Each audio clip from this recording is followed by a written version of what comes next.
Welcome back to Loved Without Losing Yourself. I'm your host, Penelope, and today's episode is dedicated to something I've lived in my own body and something I see over and over in the women I work with. It's about how the very thing that makes you successful, your competence, can slowly become the cage that traps you.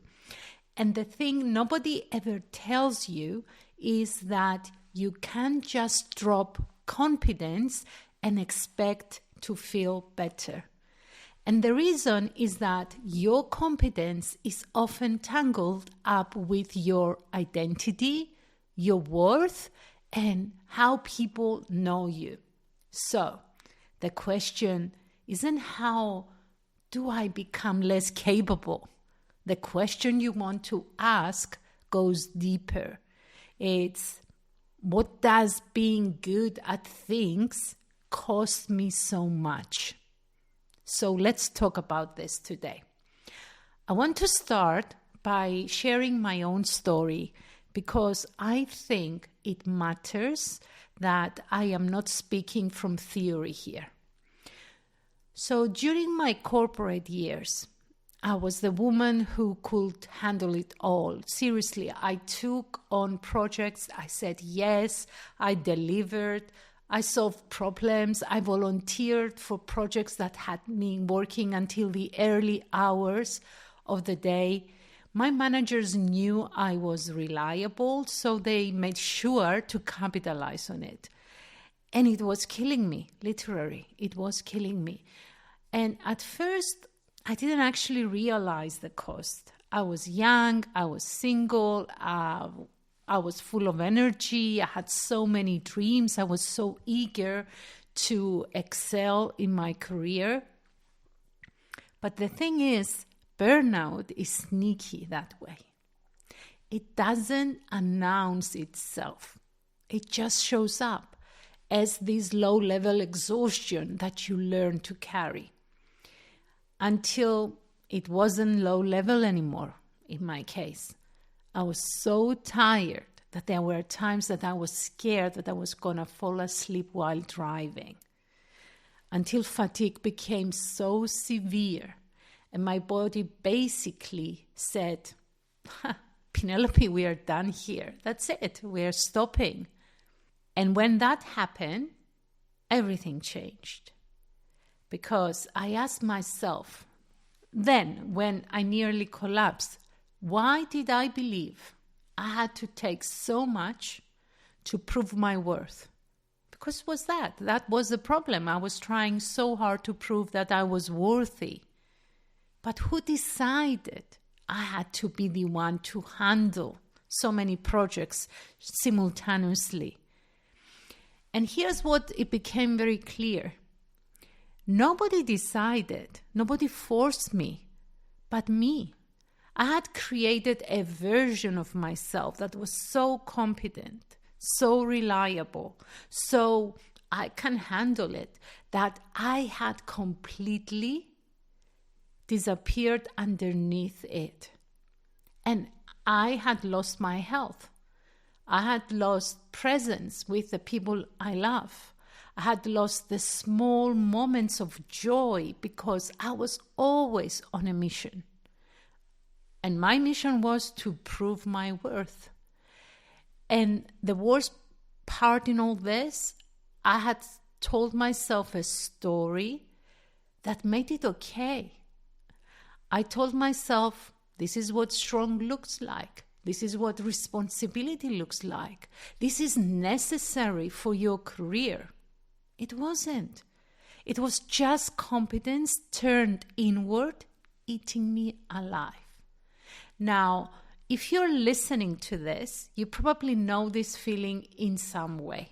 Maybe not the physical collapse part, but the disappearance part.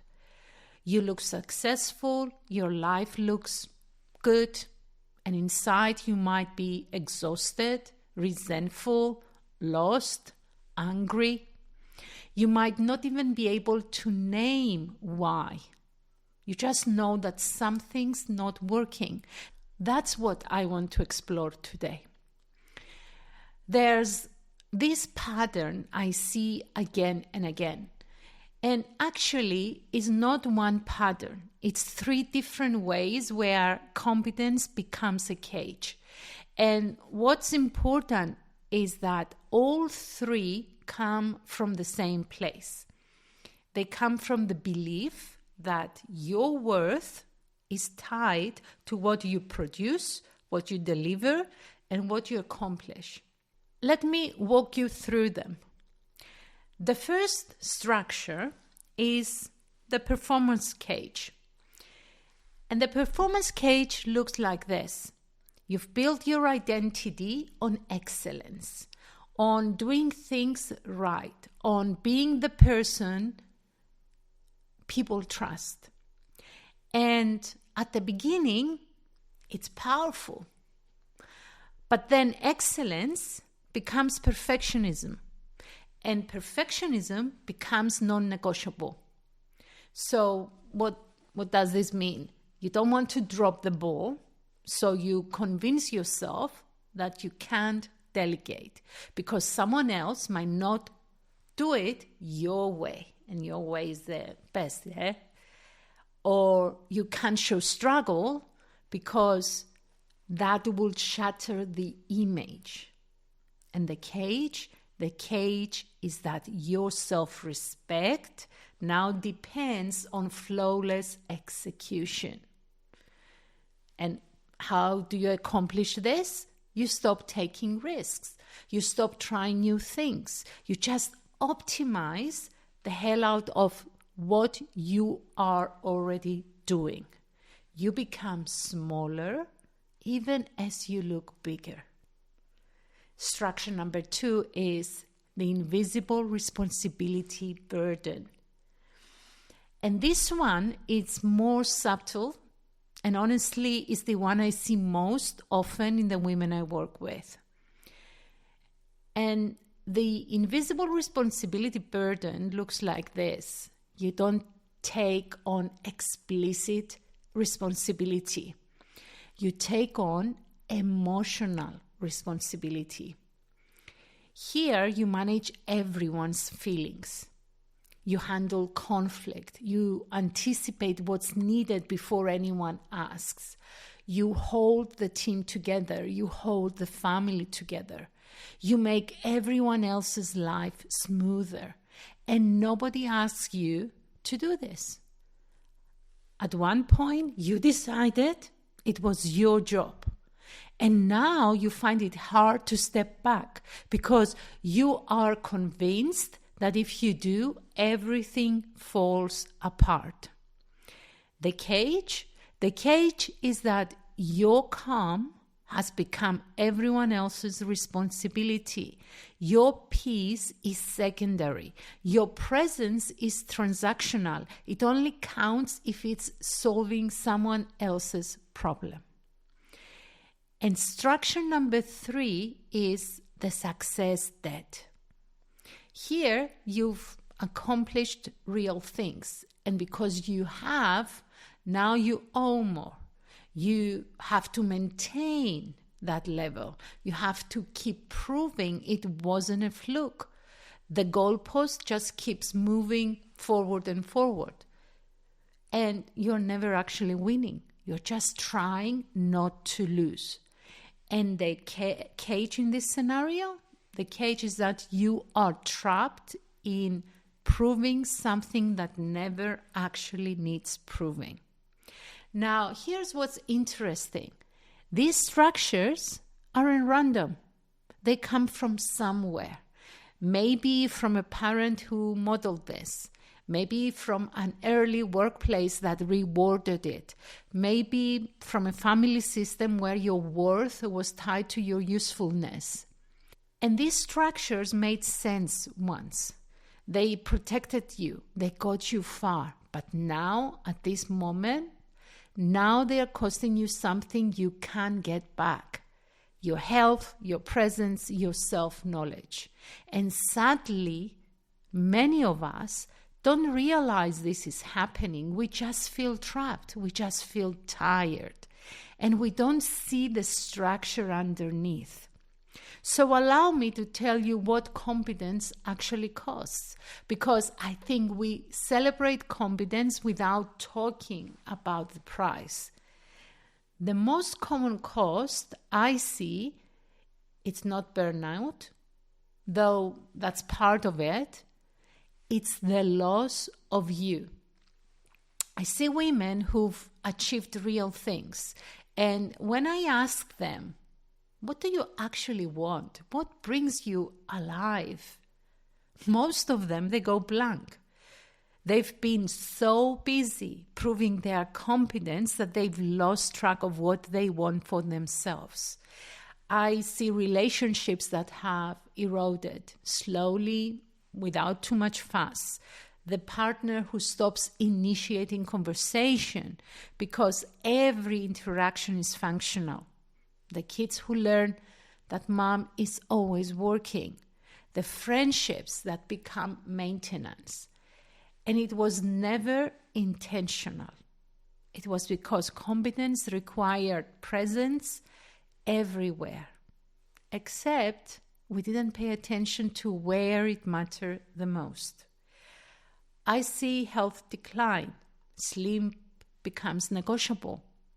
Exercise becomes something you squeeze in if there's time. Your body sends signals and you are too busy to listen. And then I see what comes after, resentment. Not always directed outward, but often directed inward. Women blame themselves for not being able to do it all, for being tired, for losing the thread. When really, they are not weak. They are not failing. They are just human. And they have been running on a structure that was never sustainable. And here's what I want to be really clear about. Competence itself isn't the problem. The problem is when competence becomes your entire identity. When it becomes the price of your self-respect. When it becomes non-negotiable. That's when it becomes a cage. And the cage is invisible. You can't see it from the outside. The person in the cage looks fine, looks capable, looks together. It's what happened inside. Inside, you're losing yourself. So, as always, before the episode ends, I want to leave you with a question. I don't think the answer is to become less competent. I don't think the answer is to drop your capabilities and pretend they don't exist. That's not the shift that I want you to take. The shift is realizing something that sounds simple, but as always is radical. Nothing is more important than your health and being present with the people you love. Nothing. Not the next achievement, not the approval, not the proof that you are strong and capable, not the identity you've built. Nothing. And I know that sounds obvious when I say it out loud, but I also know that most of you have organized your entire life as if something else is more important, as if one more project is, as if one more win is, as if one more delivery is. When in your deepest self, you know that's not true. You know that if you are not healthy, nothing else matters. You know that if you are not present with the people you love, the success tastes like nothing. So the real question isn't, how do I stop being competent? It's, what if I organize my life around what actually matters and only brought my competence to that? What if you said yes to fewer things, but with your whole self? What if health wasn't something you sacrifice for achievement, It was the foundation for everything.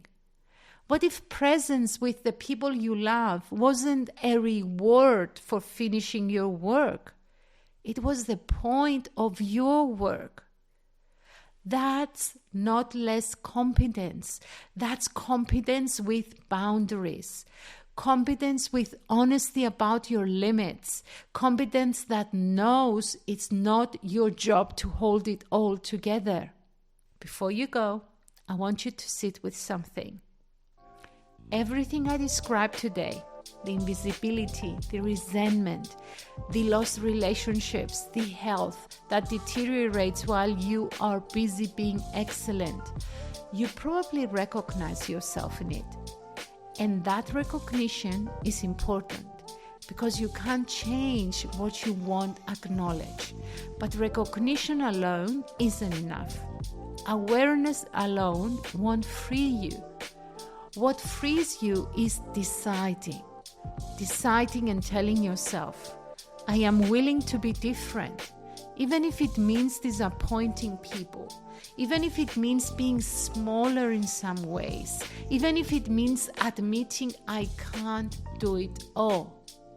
That's the real work, and it's not work you have to do in isolation. If you're ready to look at the structure underneath your competence, to see it clearly and decide what you actually want to change, I do that work with people, one-on-one, deep, real. There's information in the show notes if that's something you want to explore. But either way, I'm asking you this week, don't just think about what landed in this episode. Don't just agree with it intellectually. Actually look at your own life, your own structure, your own cage, and ask yourself, what am I willing to change? Because the answer to that question changes everything. Thanks for listening. I will see you next week.